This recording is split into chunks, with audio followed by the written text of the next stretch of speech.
আমি বাংলায় গান গাই, আমি বাংলার গান গাই, আমি আমার আমিকে চিরদিন এই বাংলায় খুঁজে পাই। আমি বাংলায় গান গাই, আমি বাংলার গান গাই, আমি আমার আমিকে চিরদিন এই বাংলায় খুঁজে পাই। আমি বাংলায় দেখি স্বপ্ন, আমি বাংলায় বাঁধি সুর, আমি এই বাংলার মায়া ভরা পথে হেঁটেছি এতটা দূর। আমি মোহাম্মদ শাহ আলম, আমার বাবার নাম হচ্ছে আজিজুর রহমান। আমার প্রত্যেক বাড়ি ফেনী থানাতেই। আর আমার স্থায়ী এখন বর্তমান তখন থেকেই 1953 থেকে আমাদের পারিবারিক আবাসস্থল দামপাড়া, চিটাগং। আমি চিটাগং পুলিশ লাইনে অবস্থিত চিটাগং পুলিশ ইনস্টিটিউশনের ছাত্র। ক্লাস 1 থেকে ক্লাস 10 পর্যন্ত সেখানে লেখাপড়া করেছি। এরপর যুদ্ধকালীন, যখন যুদ্ধের আগে 69-এ পাকিস্তান গভর্নমেন্ট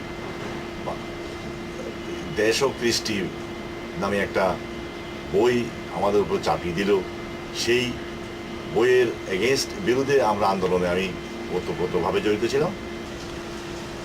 1971-এ আমি মেট্রিক পরীক্ষার্থী ছিলাম।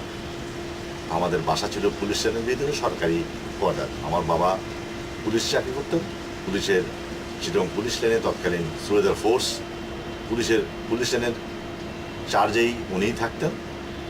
তখন উনি যখন 71 সনে এই যুদ্ধ লেগে গেল, আমার পরীক্ষা দেওয়া হলো না।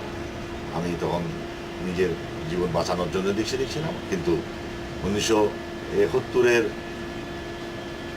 25শে মার্চ থেকে ঠিক 29শে মার্চ পর্যন্ত বাঙালিদের ক্যাপচারে ছিল পুলিশ লাইন। আমার বাবা সেখানে নেতৃত্বে ছিল। তৎকালীন আওয়ামী লীগ নেতৃস্থানীয় নেতাদের সাথে মিলিত হয়ে সরকারি, তখন পাকিস্তানি যে পুলিশ লাইনের যে সরকার ছিল কোর্ট, যে অস্ত্রাগার ছিল, সেই অস্ত্রাগার থেকে অস্ত্র ওনাদের নির্দেশেই উনি দিয়ে দিয়েছেন। যতটুকু সম্ভব ছিল ওদের নেয়ার ওরা নিয়ে গেছে। এরপরে পুলিশদেরকে নিয়ে উনি অর্গানাইজ করে বিভিন্ন জায়গায় পুলিশ লাইন পাহারায় ছিলেন। কিন্তু পুলিশ লাইন তখনও এই পাক বাহিনী পুলিশ লাইন ক্যাপচার করতে পারেনি, যার জন্য তারা বন্দর থেকে বাবর যুদ্ধের জাহাজ, পাকিস্তান যুদ্ধের জাহাজ বাবর থেকে শেলিং করা শুরু করছে। শেলিং করতে করতে সেই যতগুলো সেগুন গাছ ছিল, প্রায় 10-12টা সেগুন গাছ পর্যন্ত উপড়ে ফেলেছিল। অনেক সৈন্য আমাদের বাঙালি পুলিশ সেখানে মারা গেছে। মারা যাওয়ার পরে 29 তারিখ পর্যন্ত যখন ওরা কোনোভাবেই পুলিশ লাইন ক্যাপচার করতে পারছিল না, তারা তো এর মধ্যে তারা ডিসি হিল দখল করে ফেলেছে, কোর্ট বিল্ডিং দখল করে ফেলেছে চিটাগংয়ের। তারপর সার্কিট হাউস তারা তাদের দখলে নিয়ে গেছে। সার্কিট হাউস থেকে রিসেপশনে আমাদেরকে ধোকা দেওয়ার জন্য, বাঙালি পুলিশদেরকে ধোকা দেওয়ার একটা আশায়, যেহেতু তখন ইপিআর, যেটা এখন বর্তমানে বিডিআর বিজেপি যেটা বলতেছে, সেই ওদের ড্রেস, পাকিস্তানি আর্মির ড্রেস চেঞ্জ করে তারা আইপিআর এর ড্রেস পরে পুলিশ লাইন দিকে অগ্রসর হলো। আমাদের নিরীহ পুলিশ বাহিনী যারা গার্ডে ছিল পুলিশ লাইন রক্ষার জন্য, সেখানে ওরা তো মনে করছে যে বোধহয় আমাদের ইপিআর আমাদেরকে সাহায্য করতে আসতেছে। যেহেতু মেজর রফিক তখন অলরেডি কয়েকবার পুলিশ লাইন ট্যুর করেছে, তো সেই আশায় ওরা চুপ ছিল। কিন্তু পুলিশ লাইনের কাছে আসার সাথে সাথে ওরা যখন ওরা পজিশনে চলে গেল, পজিশনে যাওয়ার পরপরেই টের পেল যে এরা তো পাকিস্তান আর্মি, এবং ফিজিক্যালি বুঝতে পারলো যে এরা চেহারা শুরুতে এটা পাকিস্তানি। তখন যুদ্ধে হঠাৎ আচমকা আক্রমণে পুলিশ লাইনের রক্ষায় প্রথম মুখে যারা ছিল, সেখানে প্রায় 70-80 জন পুলিশ সেখানে মারা গেল। ওরা, আমার বাবা ছিল তখন পাহাড়ের উপর, যেখানে এখন করম বিবির মাজার, ওই জায়গাতে পুলিশ লাইনের অস্ত্রাগার ছিল। সেখানে ওখানে বোম্বিং হচ্ছিল, এই পুলিশ নিচের থেকে যাচ্ছিল। পুলিশ যাওয়ার পরে যখন রাস্তায় যা বাঙালি পুলিশ না, আমি ভুল বললাম, ওই যে পাকিস্তানি আর্মিরা বাঙালি ভেসে যাচ্ছিল, উপরের দিকে, পুলিশ লাইনের উপরের দিকে, পাহাড়ের দিকে চলছিল, যাকে পাচ্ছিল তাকে মারতেছিল, ঘর বাড়ি পুড়তেছিল। ওই সেখানে পাহাড়ের উপরে যারা পুলিশ যে কজন আমার বাবা সহ সেখানে উপস্থিত ছিলেন, তারা ইউনিফর্ম চেঞ্জ করে নিজের জীবন রক্ষার জন্য পিছনে পুলিশ লাইনের পিছনে চানমারি পাহাড় ছিল, চানমারি পাহাড়ের ভিতর দিয়ে গরিলুয়া শাহ মাজারের ওদিক দিয়ে জীবন রক্ষা করে দামপাড়ায় চলে আসে। ওই একটা ঘর ছিল দামপাড়ায়, আমাদের জায়গা ছিল সেখানে কুড়ে ঘরে, সেখানে আর কোনো বড় কোনো ঘর থাকার মতো ঘর ছিল না। আমরা ওখানে চলে আসছি।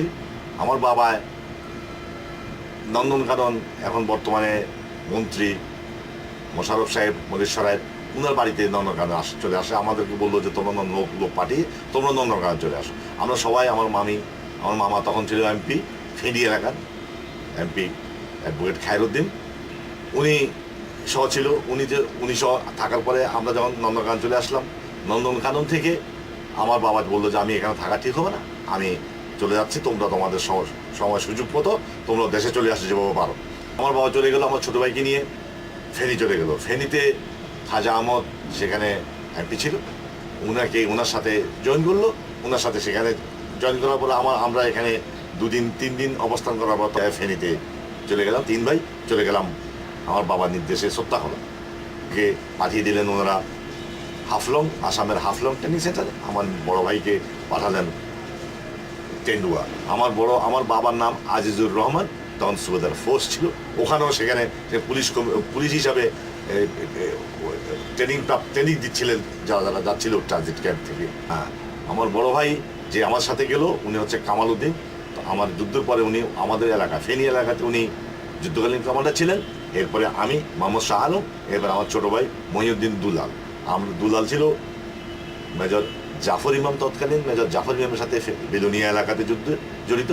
আমি ছিলাম হাফলং। আমি ফেনীতে সেনবাগ থানায় আসলাম। সেনবাগে আমি এলাকাতে চিনি না। আমাদের 2-3টা অপারেশন হওয়ার পরে তারপরে আমার গ্রুপ কমান্ডার ছিল নবী, ঢাকা ইউনিভার্সিটির ছেলে ছিল। ওনাকে বললাম আমি এখানে থাকবো না, আমি চিনি না, এখানে আমার বাড়ি ফেনীতে হলে কি, আমি এখানে কোনো সময় ছিলাম না, আমি চিনি না, আমি চিরং চলে যাবো, চিরং আমার মূল আবাস, আমি সেখানে চিনি সব কিছু। তাই উনি আমাকে ব্যবস্থা করে দিলেন যেভাবে হোক। এলাকার মানুষ, আমাদের গাইডার, আমাদের শুভাকাঙ্ক্ষী, তাদের মাধ্যমে আমাকে ফেনী থেকে ফেনী স্টেশন ক্রস করে আমাকে ট্রেনে তুলে আমাকে চিরং পাঠিয়ে দিল। চিরং এসে আমি চিটাঙে ইলিয়াস, এই চানগা বাড়ি, ওনার গ্রুপের সাথে জয়েন করলাম। একটা মূলভূত সহ জিন্ডিয়া গ্রুপের সাথেও আমার সাথে যোগাযোগ ছিল। তো আমি এর মধ্যে ওই আপনার আতুরের ডিপো একটা অপারেশনে ইলিয়াসদের সাথে অংশগ্রহণ করি।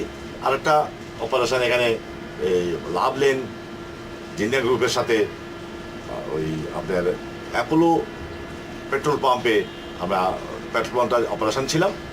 আর একটা ছিল পুলিশ লাইনে ভিতরে একটা টাওয়ার ছিল, ওয়্যারলেস টাওয়ার, এখনও সেটা আছে, আরও বর্ধিত হয়েছে। আমার বাসা ছিল, আমার সেখানে আসা যাওয়া ছিল, আমি চিনি।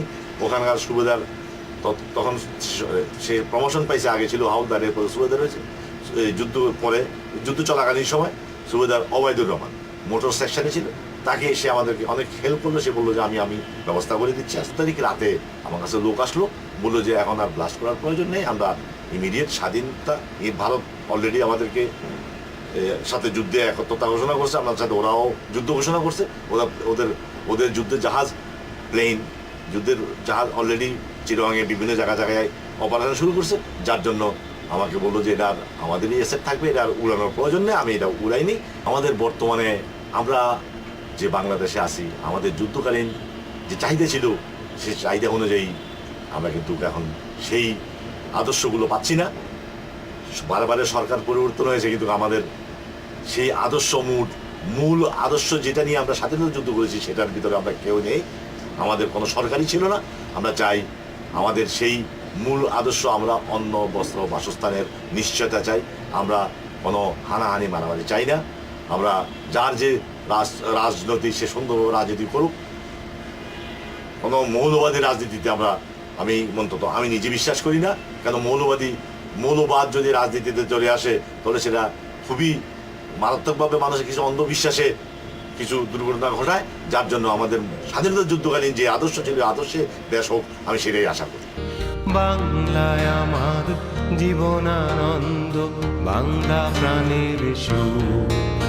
আমি একবার দেখি, বারবার দেখি বাংলার মুখ। বাংলায় আমার জীবনানন্দ, বাংলা প্রাণের সুখ। আমি একবার দেখি, বারবার দেখি, দেখি বাংলার মুখ।